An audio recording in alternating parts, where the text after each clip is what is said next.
এই টাওয়ারের ওয়ালগুলোতে কি লেখা দেখেন গান, আই লাভ প্লাস আর plus Rezwan, Riya plus L, আবার লাভের ভিতরে এম লেখছে। সেহেরি করে ঘুমানোর সুযোগ পাই নাই, পড়তে বসছিলাম। আমাদের যেহেতু ঈদের কিছুদিন পরেই এক্সাম, ফাইনাল এক্সাম এসএসসি। ও ভাই সাব, কি সুন্দর ভিউ আসতেছে দেখছেন। প্রাইভেট থেকে কিছু হোমওয়ার্ক দেওয়া ছিল, ওগুলো কমপ্লিট করব। এখন বাজে হচ্ছে ভাই, আমি 8:30টার সময় প্রাইভেটে গেছি, 12:48 বাজে আমি বাসায় আসছি। সো গাইস ফাইনালি আমরা চলে আসলাম ভুইডবা 0 পয়েন্টে। আসসালামু আলাইকুম গাইস, কি অবস্থা সবার, সবাই কেমন আছেন? আশা করি ভালো আছেন। তো আজকে মোটামুটি অনেকদিন পরে ভিডিও বানাইতেছি, এতদিন অনেক ব্যস্ত ছিলাম, এখনো ব্যস্ত। আমাদের যেহেতু ঈদের কিছুদিন পরেই এক্সাম, ফাইনাল এক্সাম এসএসসি, পড়ালেখা নিয়ে অনেক প্যারার ভিতরে আছি। তার উপরে রমজান মাস, সেহেরি করে ঘুমানোর সুযোগ পাই নাই, পড়তে বসছিলাম। পড়তে পড়তে 8:30 বাজছে, আবার প্রাইভেট ছিল, প্রাইভেট পড়তে গেছি 8:30টার সময়। আর এখন কয়টা বাজে দেখেন, 12:48।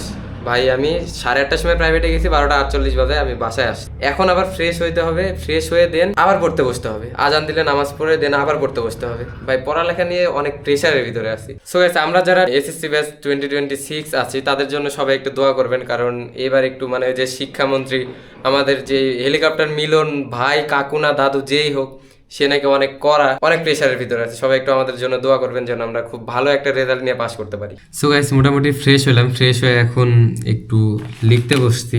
প্রাইভেট থেকে কিছু হোমওয়ার্ক দেওয়া ছিল, ওগুলো কমপ্লিট করব। এখন বাজে হচ্ছে 2টা, মোটামুটি 2টা বাজে। এখন থেকে 4টা পর্যন্ত স্টাডি করার নিয়ত আছে, দেখা যাক কত দূর কি হয়। ল্যাম্পটা তো অনেক সুন্দর লাগতেছে, কালারটা অনেক সুন্দর। আর দুইজনের সাথে আপনাদের একটু পরিচয় করে দিই, ওকে? এই যে কিউট আছে না, পিঙ্ক দেন হলুদ, অনেক সুন্দর। ক্যামেরায় কতটুকু কিউট লাগতেছে জানি না, কিন্তু সামনে সামনে অনেক কিউট ওরা। সো গাইস, বেশি কথা না বলে লেখাটা শুরু করি।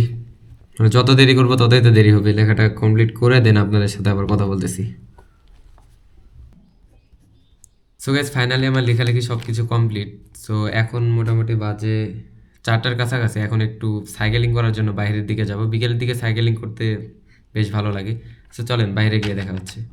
সো গাইস, আমি ফাইনালি সাইকেল নিয়ে বের হয়ে পড়ছি, এই যে আমার সাইকেল। সো আমি এখন যাচ্ছি বেসিক্যালি ইন্ডিয়ার 0 পয়েন্ট, ভুইডবা 0 পয়েন্ট বলে, ওখানে যাচ্ছি। তো চলেন ওখানে যেয়ে দেখা হচ্ছে। সো গাইস, ফাইনালি আমরা চলে আসলাম ভুইডবা 0 পয়েন্টে।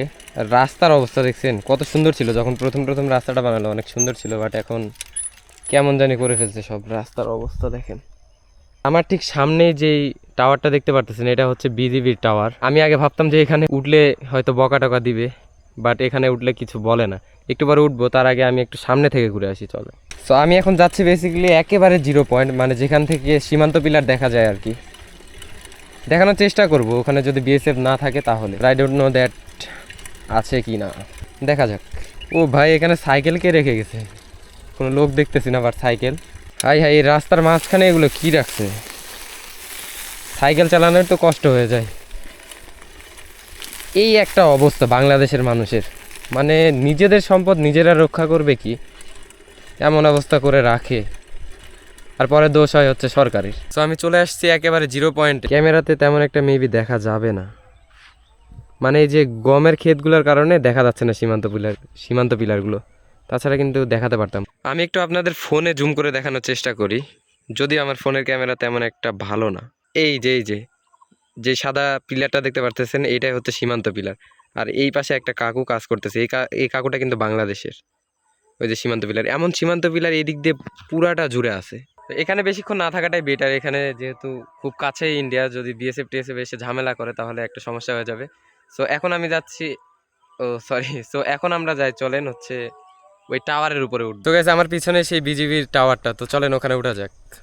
আর এই যে এখানে আমার সাইকেলটা রেখেছি, অ্যান্ড এদিক দিয়ে এখন উঠবো। ভাই কত ডেঞ্জার, সিঁড়িগুলো দেখছেন? লোহার সিঁড়ি, বাট এমন হয়ে গেছে, পাতলা পাতলা হয়ে গেছে। এতটা উপরে উঠতে হবে আমার। ও ভাই, নিচে একবার পড়ে গেলে কি হবে? কত উপরে উঠতে হচ্ছে, এটা আসলে ডেঞ্জার ভাই। ছোট বাচ্চারা সহজে উঠতে পারবে না।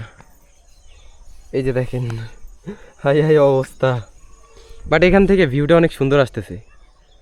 এইদিকে সূর্য, আর এইদিকে দেখেন শুধু জমি আর জমি, অনেক সুন্দর। সো গাইস, ফাইনালি আমরা উঠে পড়েছি সেই বিজিবির টাওয়ারে। আর এই যে নিচে আমার সাইকেলটা দেখা যায়, কত নিচে দেখছেন?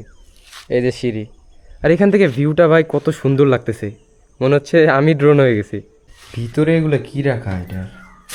ও ভাই খেয়ার রাখা, এই যে জানালা, ছোট্ট একটা রুমের মতো, এই দিক দিয়েও দেখা যায় ওই যে সূর্য, দেন এই পাশ থেকে কি দেখা যায়। ও ভাই অনেক সুন্দর লাগতেছে। এই টাওয়ারের ওয়ালগুলোতে কি লেখা দেখেন গাইস, এই যে দেখেন আই লাভ প্লাস আর প্লাস, এটা কি রেজওয়ান আর আই লাভ ইউ। আর এই পাশে দেখেন রিয়া প্লাস এল, আবার লাভের ভিতরে এম লেখছে। বাবরে পুরো নষ্ট করে দিচ্ছে দেওয়ালগুলোকে। এইদিকে দেখেন রিফাত, নাহিদ, ফাহিম, কি লিখছে এগুলো। ও ভাই সাব, কি সুন্দর ভিউ আসতেছে দেখছেন? ও মাই গড, মনে হচ্ছে আমি নিজে ড্রোন হয়ে গেছি।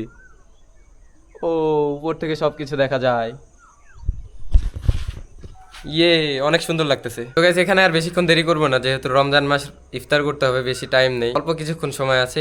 এই সময়ের ভিতরে আমার আবার বাসায় ব্যাক করতে হবে। তো গাইস আজকের ভিডিওটা এই পর্যন্ত। যদি ভিডিওটা ভালো লাগে তাহলে চ্যানেলটিকে সাবস্ক্রাইব করবেন। টাটা।